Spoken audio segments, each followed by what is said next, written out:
دیکھیں گے آپ صلی اللہ علیہ وسلم سے جو آداب مروی ہیں، ایک اور موقع پہ استغفار کا حکم ہے. وہ کیا ہے؟ ہم استنجا کر کے نکلتے ہیں، آپ بیت الخلاء سے نکلتے ہیں، پیارے نبی کیا پڑھتے تھے بیت الخلاء سے نکلتے ہوئے؟ غفرانک. یہ بھی استغفار کا ایک صیغہ ہے. استغفر اللہ کے جو معنی ہیں، اللہم اغفر لی کی جو معنی ہیں، غفرانک کے معنی بھی یہی. غفرانک. یہاں بھی سوال پیدا ہوتا ہے، ارے ہم تو ایک ضرورت سے فارغ ہو کے آئے ہیں اور بیت الخلاء سے نکلتے ہوئے استغفار کا حکم ہے، یہ کیا مناسبت ہے؟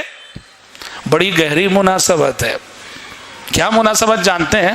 ایک تو یہ کہ پروردگارا، جس طرح تو نے ابھی مجھے پیشاب پاخانے کی ظاہری گندگی سے پاک کیا ہے، مجھے گناہوں کی معنوی گندگی سے بھی پاک کر دے.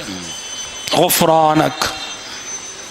اور اس کے اندر یہ معنی بھی ہیں استنجا کرنے کے بعد جب ہم غفرانک پڑھتے ہیں کہ پروردگارا، یہ جو تو نے سسٹم بنا رکھا ہے کہ ہم جو بھی کھاتے پیتے ہیں اس کے اندر جو نفع بخش عنصر ہوتا ہے وہ تو خون بن جاتا ہے، اور جو فاضل چیزیں، بیکار چیزیں ہوتی ہیں وہ بول و براز کے راستے سے باہر نکل جاتی ہیں.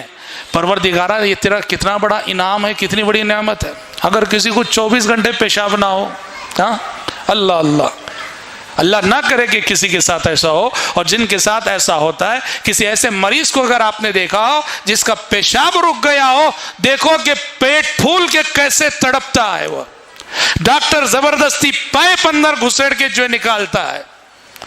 تو میرے بھائی، اللہ نے جو سسٹم بنا رکھا ہے کہ کس آسانی کے ساتھ یہ فاضل رطوبتیں نکل جاتی ہیں، یہ کتنی بڑی نعمت ہے. یہ صحت اور تندرستی کتنی بڑی نعمت ہے. تو وہیں آپ غفرانک کہہ کے اقرار کر دیں، پروردگارا، اس نعمت تندرستی کی جیسی شکر گزاری کرنی چاہیے میں نہیں کر رہا ہوں، مجھے معاف کر دے. غفرانک.